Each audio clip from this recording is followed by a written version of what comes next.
Olá, graça e paz em nome de Jesus. Hoje faremos a apresentação do panorama do livro de Esther. O livro de Esther nos conta a história de como Deus preservou o povo judeu durante o Império Persa. O livro aparece entre os escritos na Bíblia hebraica, mas na Septuaginta ele foi incluído no contexto histórico básico, ainda que após Esdras e Neemias. O autor deste livro tem uma evidente habilidade literária e uma elogiável sutileza e ironia. Ele usa tudo isso para nos contar a história de como os judeus, durante o Império Persa, foram salvos do genocídio instigado por um membro da corte real. Tanto Esther como o livro de Êxodo relatam como que forças estrangeiras buscavam eliminar o povo judeu e como a soberania de Deus preservou este povo de acordo com a promessa da aliança a Abraão.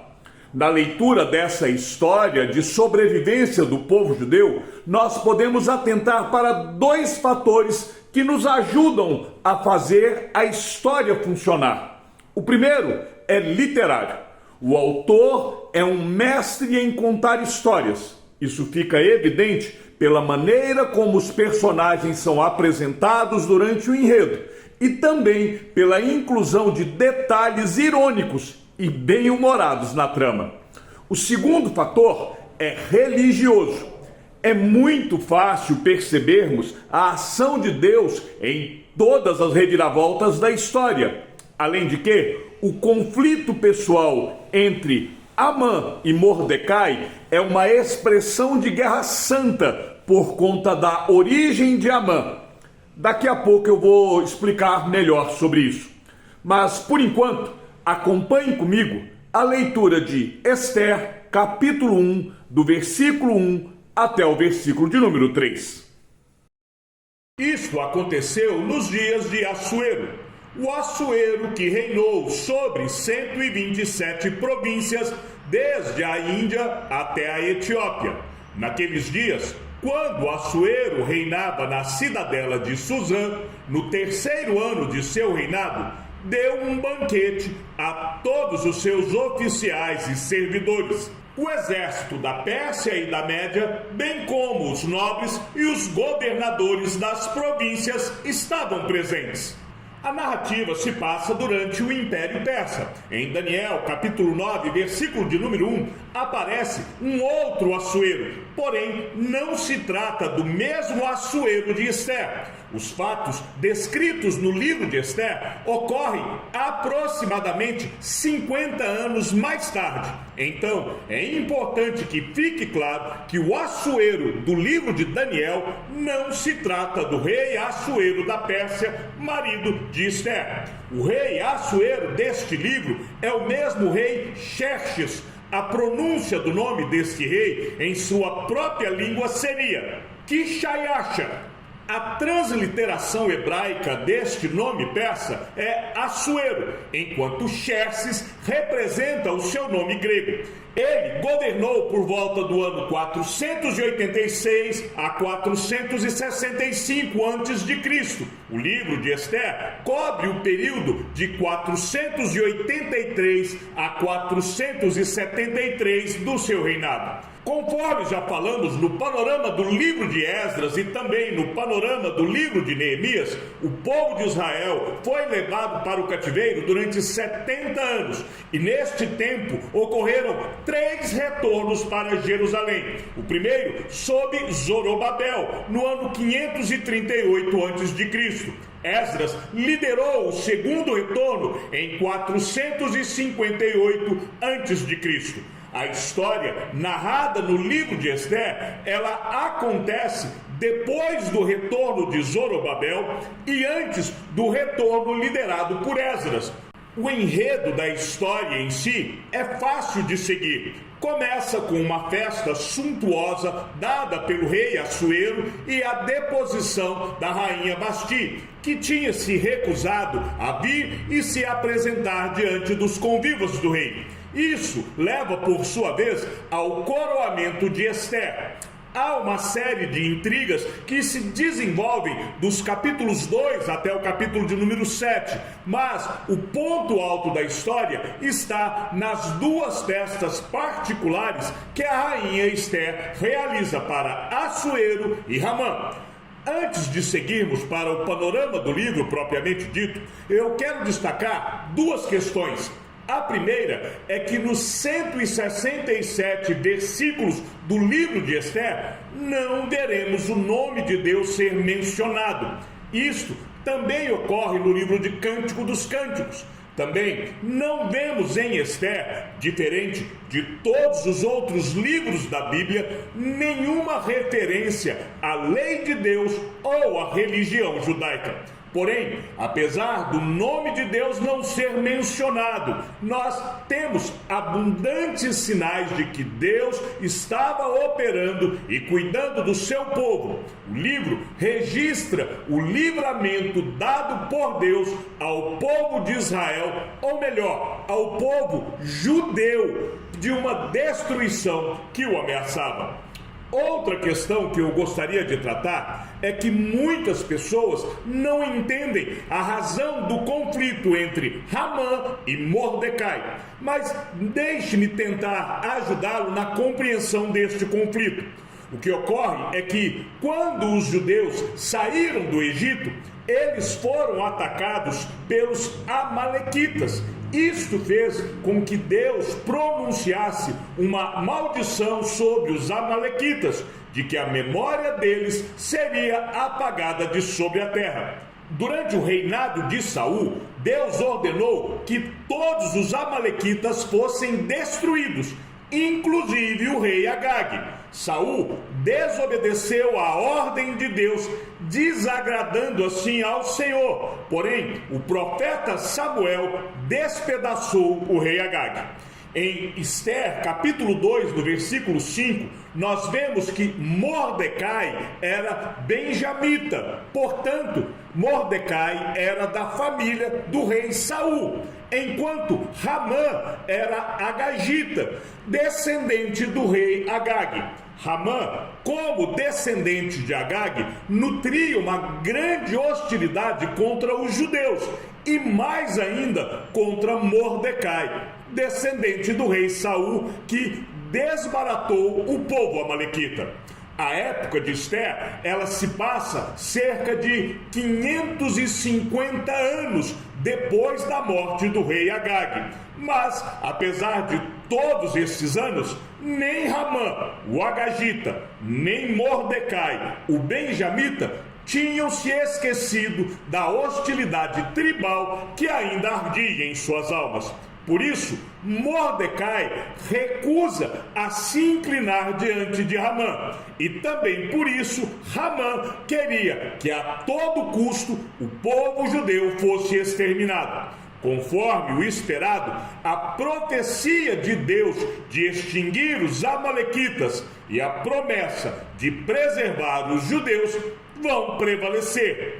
Entendidas estas questões, vamos ao panorama geral do livro de Ester. Ester tem sido usado como título sem variações ao longo do tempo. Porém, Hadassah era o seu nome hebraico, enquanto que Ester deve ter se originado da palavra persa para estrela. Há também uma possibilidade de ser uma homenagem ao nome da deusa babilônica do amor, Ishtar. Hadassah era filha de Abiail, que havia morrido. Ela cresceu na Pérsia sob a tutela de seu primo, Mordecai, que a criou como se fosse a sua própria filha. A autoria do livro permanece anônima. Alguns estudiosos sugerem que seja Mordecai, Esdras ou até mesmo Neemias, os escritores deste livro, mas não é possível comprovar esta afirmação. Porém, precisamos reconhecer que quem quer que tenha escrito este livro possuía um conhecimento minucioso dos costumes, da etiqueta e da história persa, além de estar bem familiarizado com o palácio em Suzã. O autor também exibia um grande conhecimento do calendário e dos costumes hebreus, ao mesmo tempo que demonstra um forte nacionalismo judaico. A esfera de ação do livro nos mostra que esta história ela ocorre dentro de um período de aproximadamente 10 anos. Qualquer tentativa de situar a narrativa deste livro no livro de Esdras é mera especulação. É certo que o rei Artaxerxes, citado em Esdras capítulo 6 e capítulo 7, é filho do rei Assuero. Então, nós podemos afirmar que a história de Ester ocorre uma geração antes desses eventos. O conteúdo do livro pode ser facilmente dividido em 3 partes, sendo que a primeira seção nos mostra quando Ester substitui Vasti. A história começa num complexo do palácio em Suzã, onde Assuero dá um grande banquete à nobreza. Logo em seguida, Assuero oferece uma festa para o povo. Enquanto isso, a rainha Vasti está dando um banquete para as mulheres. No 7º dia desta festa, estando o rei Assuero embriagado, ele manda chamar a rainha Vasti, que se recusa a comparecer. O motivo da recusa da rainha não nos é explicado no livro. Há algumas suposições, entre elas que a rainha deveria apresentar-se nua usando somente a sua coroa. Mas o fato é que a rainha se recusa a obedecer a ordem que lhe impunha se expor diante de um grupo de pessoas bêbadas e desordenadas. Certamente, essa exposição afrontava a sua dignidade de rainha, porque, segundo os costumes persas, a rainha ficava reclusa da vista do público. E se o rei não estivesse embriagado, teria percebido que a conduta da rainha preservou a sua honra e também a dignidade da rainha Vasti. Aparentemente, Assuero se arrepende do tratamento dado à rainha Vasti. Nós vamos ver isso no verso 1 do capítulo 2. Porém, ela foi punida segundo a lei dos medos e dos persas, e estes achavam que estavam num grau tão elevado de sabedoria na redação de suas leis, que essas leis não podiam ser revogadas ou emendadas. E foi assim que a divina providência colocou a rainha Ester em cena. Outro fator observável da providência divina está na orientação de Mordecai para que Ester não revelasse a sua nacionalidade. A segunda seção do livro, que vai do capítulo de número 2 até o verso 10 do capítulo de número 7, nos mostra mais um elo da providência divina. No verso 21 do capítulo 2, Mordecai protege a vida do rei contra os conspiradores, e isso foi registrado nas crônicas do reino. Esse incidente, inclusive, teve um papel importante no livramento dos judeus, como nós veremos mais tarde. Há um contraste muito interessante entre o capítulo 3 e o capítulo 4 do livro. No capítulo 3, nós vemos o inimigo do povo de Deus sendo exaltado e celebrando o seu plano maligno. Enquanto que no capítulo 4, nós vemos o povo de Deus se humilhando diante de Deus, buscando livramento. É impossível não nos lembrarmos de 1 de Pedro, capítulo 5, versos 6 e 7. Portanto, humilhem-se debaixo da poderosa mão de Deus, para que ele, em tempo oportuno, os exalte. Lancem sobre ele todas as suas ansiedades, porque ele cuida de vós. Embora, como dissemos na introdução, não haja referências diretas à religião judaica, o fato de Esther e Mordecai jejuarem indica a oração a Deus. Notem que, apesar do nome de Deus não ser mencionado, o capítulo 4, versículo 14, ensina claramente a fé no cuidado e na proteção divinas. Mordecai tem plena certeza de que Deus livrará o seu povo e que foi a providência divina que fez Esther chegar até o trono com o propósito de libertar o seu povo. E para aqueles que gostam de uma curiosidade bíblica, escreva nos comentários deste vídeo o texto de Provérbios, capítulo 26, versículo de número 27. Na terceira parte do livro, nós vemos Deus livrando o povo judeu do genocídio. Como Assuero não podia revogar o seu edito anterior, ele então ajuda Mordecai a elaborar um novo decreto, permitindo aos judeus se defenderem de todos os ataques no dia do Pur, o dia em que a sorte caiu para os exterminadores dos judeus. Repare como o decreto é enviado a todas as províncias em suas respectivas línguas e como podemos ver no final do verso 17 do capítulo 8 que muitos gentios se converteram a Deus, cumprindo assim a aliança abraâmica de Gênesis capítulo 12 no verso 3, onde todas as famílias da terra são benditas. Na conclusão da história, nós vemos os judeus em uma guerra santa, matando seus inimigos, e também podemos observar o surgimento da festa de Purim, e Mordecai é promovido a uma posição de honra. Em resumo, podemos dizer que o livro de Esther nos conta a história da proteção providencial de Deus ao seu povo durante um momento tenebroso no Império Persa, preservando assim os judeus para que, na plenitude dos tempos, o Messias pudesse vir ao mundo.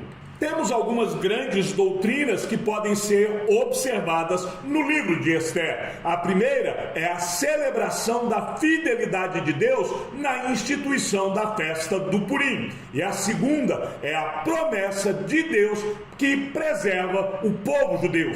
Há uma curiosidade que podemos destacar aqui. A festa do Purim não será novamente mencionada na Bíblia, apesar de Israel ter continuado a celebrar esta festa ao longo dos séculos, perdurando até os dias de hoje, quando ela é celebrada mais ou menos no mês de março. Alguns comentaristas bíblicos entendem que a festa dos judeus, mencionada no Evangelho de João, capítulo 5, versículo 1, seria a festa do Purim. Apesar de particularmente eu gostar dessa possibilidade, preciso reconhecer que é mera especulação. Também podemos ver no livro de Esther que o caráter de Deus nos mostra que Deus é providente. Jesus Cristo nos é revelado no livro de Esther. Conforme já dissemos, Deus não é especificamente mencionado no livro de Esther. Porém, a proteção soberana de Deus sobre o seu povo, ela permanece evidente ao longo de todo o livro. Deus colocou Esther em uma posição-chave a fim de frustrar o plano do malvado Ramã para exterminar os judeus. Preciso enfatizar que quando Esther se dispõe a comparecer diante do rei sem ser chamada, conclamando os judeus de Suzã a se consagrarem em jejum, ela estava se expondo à morte. Podemos destacar a frase que ela diz: se eu tiver de morrer, morrerei. Neste sentido, Esther se assemelha a Cristo em sua disposição para sacrificar a sua própria vida em favor de seu povo e também representa a posição de Cristo como defensor de Israel. Mesmo quando o nome de Deus não é mencionado, Ele é aquele que traz provisão para todas as situações. Nada sucede ao acaso. O cuidado de Deus para com o seu povo não é sempre um fato aparente, mas sempre é eficaz. Não vemos o nome de Deus mencionado neste livro, mas é inegável as evidências de seu cuidado e a proteção para com o seu povo. Desde o princípio, a divina providência estava atuando. Uma pobre moça judia chega a ser rainha e assim foi capacitada para salvar o seu povo. Deus providenciou que Mordecai testemunhasse uma conspiração contra o rei Assuero. E também foi Deus quem providenciou que numa noite de insônia o rei fosse lembrado de tal feito, conduzindo assim o judeu Mordecai à exaltação. Deus simplesmente agrupou os acontecimentos de maneira que todas as coisas cooperassem para o bem do seu próprio povo. A providência de Deus faz uso dos mínimos detalhes. Em todos os eventos do livro de Esther, nós vemos Deus declarando o seu amor a Israel e o seu cuidado constante pelo povo judeu. Como diz o salmista, é certo que não dormita, nem dorme o guarda de Israel. Chegamos ao fim do panorama do livro de Esther. Que o Senhor seja com o teu espírito e que a graça seja com todos os que amam sinceramente a nosso Senhor Jesus Cristo. E ao Deus único e sábio seja dada toda a glória e que a sua vida seja sempre para mais em Cristo Jesus. Um forte abraço e até amanhã, se assim o Senhor nos permitir.